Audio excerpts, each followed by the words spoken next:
Si può essere troppo positivi? Questa domanda, che sembra quasi strana, mi è stata posta da Claudia di Venezia. Ciao, sono Patrizia Pietropaolo e oggi, rispondendo a questa domanda, ti parlerò di quella che viene chiamata positività tossica.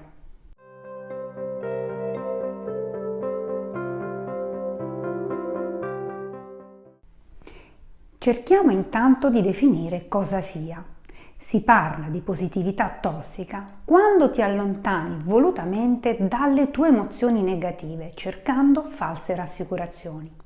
In pratica, le emozioni negative ti creano disagio, non le riconosci e di conseguenza non le accetti. E la stessa cosa ti accade con le emozioni degli altri, finendo per avere una mancanza di empatia, ma anche un senso di profondo fallimento quando le emozioni negative si affacciano al tuo orizzonte. È come se ti sentissi costretto a essere o sembrare positivo, anche in situazioni che di positivo non hanno proprio nulla. Il non volere affrontare le emozioni negative, il cercare di fuggire da queste sensazioni è in un certo senso normale.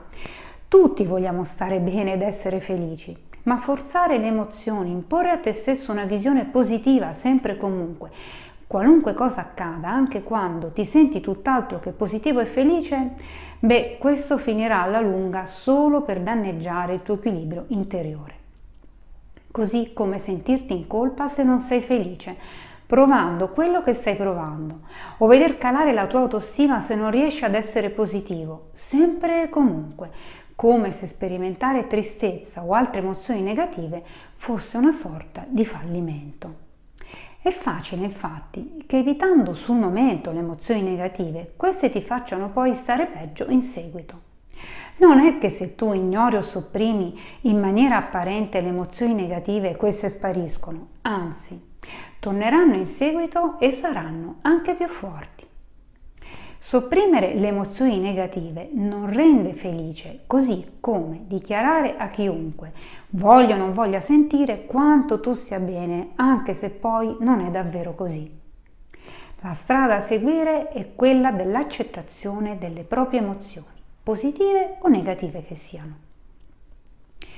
Cercare scuse per non accettare che si possa stare male, che si possono avere emozioni negative, non risolverà la situazione, anzi accadrà proprio l'opposto. Cosa dobbiamo fare quindi per vivere in equilibrio emotivo? Più di tutto, riconosci i tuoi sentimenti negativi, cerca di comprendere da dove derivano e pertanto come puoi affrontarli, non nascondendoti, ma facendo una sana introspezione, perché le emozioni negative ti danno informazioni su te stesso e possono addirittura aiutarti a crescere. Impara quindi a essere realistico. Le cose negative accadono, non aspettarti troppo da te stesso, perché stare male, quando ci si trova in situazioni spiacevoli, è assolutamente normale.